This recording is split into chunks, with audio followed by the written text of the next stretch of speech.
Hey guys, welcome back to the channel. So I've got 8 new cards to look at today, including 6 legendaries, 4 of which are the League of Explorers, and we've also got a quest as well. So let's get straight into it.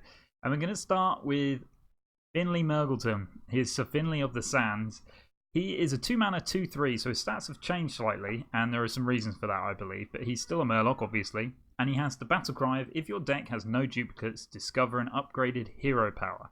So this is basically the Baku the Moon Eater effect, just for Paladin. So this is a Paladin only legendary. And we've seen this before. League of Explorers introduced this kind of mechanic last time when the expansion was around. And if your deck has no duplicates, you have a special effect. In this case, upgrading your hero power is very good. We've seen from Baku decks, upgrading your hero power can be very strong. The problem here is that you have to discover the hero power. So you don't know what you're going to get. That could be positive because sometimes you can get a hero power that's better than the one that you've already got in Paladin. Maybe you want the card draw from Warlock, and that is usually very, very good. Maybe you want the extra damage from Hunter. It depends on what kind of deck you're playing. The problem is here, it's discover, so you get a random one. You're never going to know which one you can pick.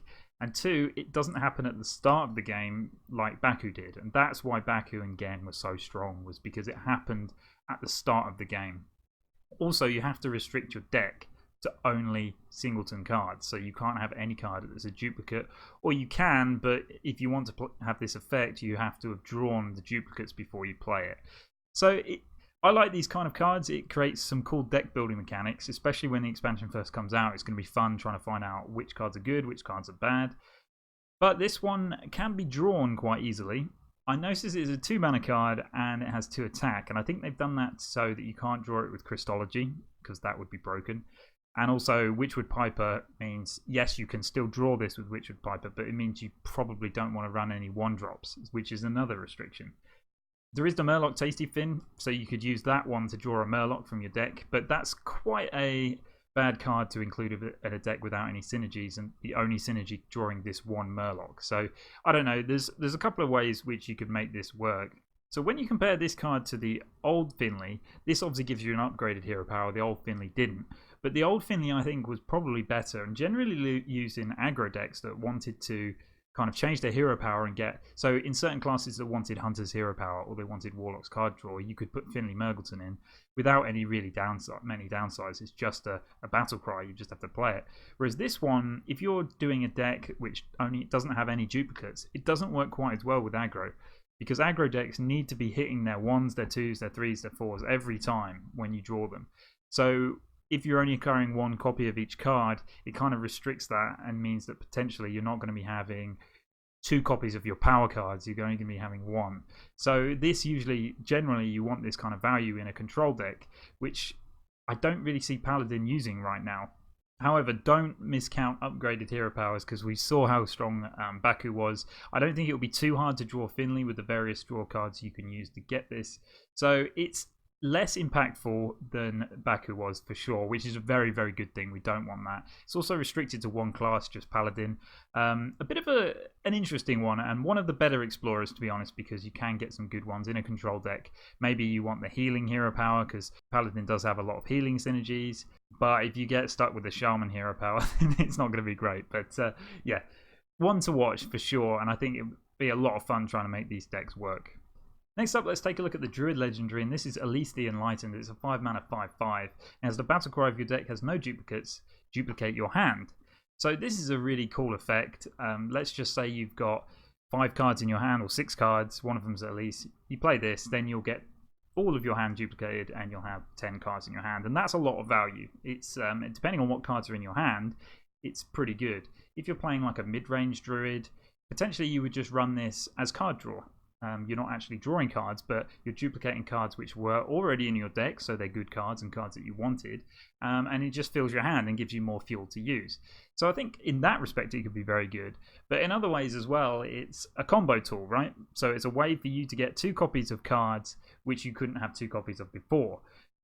Legendaries, for example, so if you wanted 2 Malagoses, or you wanted 2 Floops, and if you wanted to duplicate your damage cards. So you can do this kind of stuff. And also, you have to have no duplicates in your deck. So that is a restriction in itself.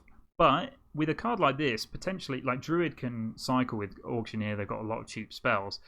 Potentially, you could actually run duplicates of cards and save a lease for your finisher at the end. Kind of like a Mechathune type combo, obviously very different, but you wait until you've drawn all of your duplicates and then you play this to do some damage with Moonfires and swipe and direct damage, etc. with your Malagoses. So there's a lot of kind of opportunities for this. It's just a good way to draw some cards. It's also a way for, I mean, this doesn't really fit in the Druid archetype now, but it's also a way for Druid to compete with the late game of Warriors.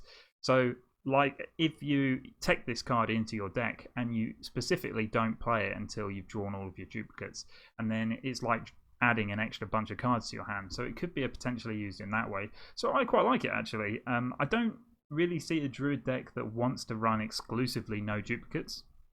But this is just a legendary. So you can run a few duplicates and then hope that by the time you've drawn this card, you've already drawn the other duplicates. It's not a very consistent strategy, but again, it's going to be a fun one to play with, and there's going to be some crazy combos making some crazy things happen with this card. So I'm looking forward to playing with it.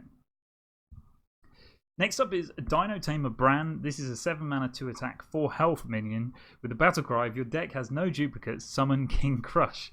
So of course, King Crush is a 9 mana 8/8 dinosaur with charge, so you can attack your opponent's face with it. This is, I don't really like this card because I don't like charge cards. So this is another kind of Leroy Jenkins card. Obviously, it costs 2 more mana, it's 7, but it's a way for you to play King Crush 2 turns early and have a 2/4 body with it. And that's more important in a couple of ways because King Crush obviously has a powerful effect of having charge, but you couldn't play anything else on the same turn because it was 9 mana. Well, with this card, you can also squeeze in a hero power. Maybe you could squeeze in a kill command. So you could do a lot of damage in one turn to your opponent's face. The problem is this the sort of card you want to build your deck around? And I don't think it really is. So Face Hunter deck would want this card in there. But do they really want to restrict all their cards just to having one of each? I don't think they will. It's very kind of restrictive, especially in Hunter that wants to be playing on curve specifically every turn with their minions. It doesn't seem like something that's that great, but you can imagine this being in a meta where they do crack it. Hunter becomes good, has a no duplicate aggressive deck. They play Leroy on 5 and then they play this on 7 and you're dead and you just kind of feels bad. It's not really much of a fun card to play against. Maybe it's a fun card to play, but yeah, not really excited about this one. I don't think it's super powerful because of the huge downside, but I really hope it doesn't become a top tier deck, basically. Next is Reno the Relicologist, and this has been met with some controversy about how weak it is. It's a 6 mana 4/6 minion, so the same stats as Reno used to have. And the battle cry is if your deck has no duplicates, again the same thing, deal 10 damage randomly split among all enemy minions. Now, this is a very powerful effect for a 6 mana card. That's a very good card. Like, if there was no downsides to this card's great. So Dynamatic is very good in Warrior, but that only does 5 damage to enemy minions. This does 10. And for 6 mana, it's basically a board clear. The problem is you have to have no duplicates in your deck, which is a theme with all of these cards. And this isn't really a game-winning effect that you would build your deck around. So why would you want to build your deck just to have this effect? So that one turn you can do what a Flame Strike does anyway and have a 4/6 on the board. Don't get me wrong, it's very strong. But it's one legendary that you may not draw. And if you draw it, your opponent has to have a board. They also have to have a board that's not too big for you to be able to not clear. And like if they've got a huge board, so for example, if you're playing against your opponent and they've just played Conjurer's Calling and they've got 2 8/8s on the board, this doesn't clear one of them. I mean, potentially could clear one of them, but it won't. So yeah, I don't think it's worth it, but the card itself is extremely powerful. I mean, a 6 mana 4/6 that does 10 damage to your enemy minions is very good. Obviously, there's other things to think about, like it can't go face, I should say, as well. So that's important and actually probably better for this card because if it could go face and board, actually it would be weaker, I think. It gives you the option to deal 10 damage to face if they've got no minions on the board, and that is very strong. But if you're trying to clear your opponent's board and 3 of it goes face and 7 of it goes on the board, that's worse in my opinion. So it will be a good board clear card, but Mage doesn't struggle with board clears. They can have access to spell damage, they have access to Blizzard, Flame Strike, all sorts of ways to just get rid of things on the board that it doesn't really seem necessary to me. Mage does have a couple of ways to generate random mage minions, so this could be something that you could randomly get and actually have a pretty cool effect, try and clear the board off of. But I don't really see you building a deck around this. If you take the current Conjurer's Calling Mage, which is one of the best decks in the meta, and you took out one Mana Cyclone, you took out one Conjurer's Calling, and then you just filled it with other spells, and just made it so your deck had no duplicates, your deck's just worse. Like, you instantly ruin that deck by only having one Mana Cyclone and one Conjurer's Calling, because you vastly reduce the chance of drawing them. So you wouldn't want to do it in that sort of deck, obviously, but there needs to be some kind of other deck. It could be a Quest Control Mage. That could be what happens, and in a Quest Control Mage, maybe this would be very good. So that's all the minions from the League of Explorers. Honestly, this no duplicates thing is a lot of fun to try and build good decks to make work. These effects don't seem super crazy. Like the old Reno restoring 30 health to you was massive and game changing. These ones don't seem a little bit on the lower power scale, so maybe we'll see some more cards go into it. I should also say that if you're making a deck with no duplicates and you're playing against Bomb Warrior and they put more than one bomb in your deck, then it's going to ruin these effects. So with Bomb Warrior being so prevalent right now, that's going to be a real challenge for these types of decks. I'm going to make a wild prediction. Maybe there will be a neutral legendary that says, Battlecry, if your deck has no duplicates, discover a member of the League of Explorers. So if you're running one of these decks, you could have that card as well, and you could discover one of the other ones from the other classes, just to try and make the deck a bit more powerful. That's just a wild kind of guess. I'm thinking that could be quite cool. Maybe it would be broken too, so maybe not. But yeah, also these decks will become a lot better in the next expansion after this one, because then there'll be more cards in the card pool. You'll have more options to make these singleton decks viable. But at the moment, it seems very difficult. It's very hard to see what kind of deck will work until we experiment and play with it. But exciting to try, definitely. Next is the quest for Paladin. This is called Making Mummies, and the quest is play 5 Reborn minions, and the reward is Emperor Wraps. And what that does is basically it's a 2 mana hero power, changes your hero power to 2 mana, and it's summon a 2/2 copy of a minion. I should also say it's a 2/2 copy of a friendly minion, so you can't target opponent's minions with it. Now, this is very difficult to analyze without seeing all of the Reborn minions, because we've only seen one for Priest and one for Warrior. But you know, a Reborn seems like a very strong effect, and just playing 5 Reborn minions, if they're good cards, really isn't really that difficult. It's not much of a sacrifice, because you know the Reborn effect summons the same minion again but with 1 health. You know, I can't really see them being that bad because the effect's pretty good. It's basically Death Rattle resummon the same minion with 1 health. So to analyze how good it will be, we'll need to kind of check what the Reborn minions are like. But then once you've got the quest reward, what do you want to make a 2/2 copy of? Well, there's lots of big minions that Paladin can play. Dual Paladin is actually a lot of fun to play. I've played a lot of it. Maybe something like that could work with this, because any minion you summon from Dual that has Reborn is fantastic, because it will die and then come back. Summoning that is a good way for you to summon big minions from your deck as well, and then getting a 2/2 copy of a Ysera, a 2/2 copy of a Tyrion, anything like that could be quite strong. So the quest is interesting for sure. This is not what I expected from Paladin at all. It doesn't seem to synergize with the cards we've already seen, the Wasps and stuff we've already seen for Paladin. So I don't think we're going to be able to see how strong this is until we at least see the rest of the cards in the set. But just on its own, if it was change your hero power into summon a 2 mana 2/2, that's good, right? That's pretty good. Their existing hero power is summon a 1/1. This is now summon a 2/2, and you can synergize it with Death Rattles or other end of turn effects, etc. So I quite like this quest. I think it's going to be a lot of fun. Very difficult to say whether it will be good or not, but I think it probably will. Next is a neutral Reborn minion. So this is the only neutral Reborn minion we've seen so far. And it's a 1 mana 1/1. It's called a Murmy. And it has Reborn, and it's also a Murloc. So this card is awesome.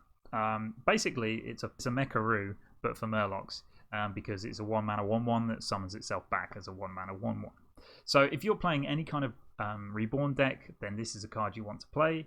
If you're playing a Murloc deck, then this is a card you definitely want to play. It synergizes very well. Constantly having Murlocs on the board is great for you. If you're playing a Zoo Warlock deck, this could be pretty good. Mecharoo made it into there. I don't know whether you would play this ahead of a Mecharoo, but it's another good card that could definitely go into Zoo. So, a positive card. I don't really see any downsides of this. This is just a decent one drop to play. Obviously, it doesn't contest much on the board, but being able to trade it in twice is just a good thing. And it's got a Reborn effect. Now, if you were to use the quest hero power on this, then you get a 2-mana 2/2 with Reborn. So it could work quite well with the Paladin quest. It would not, however, go well into a dual Paladin deck that I was talking about before. So in that kind of deck, you want high cost minions. But it will just be the fun of kind of making that work. But ultimately, this is a solid neutral minion. It's not OP, but it is very solid. I expect to see it in a lot of different decks. And next we have the Expired Merchant. This is a Warlock card. This is cool, this card actually, I like this. 2 mana, 2 attack, 1 health. Battle Cry, discard your highest cost card from your hand. Death Rattle, add 2 copies of it to your hand. So ultimately this is a very good card.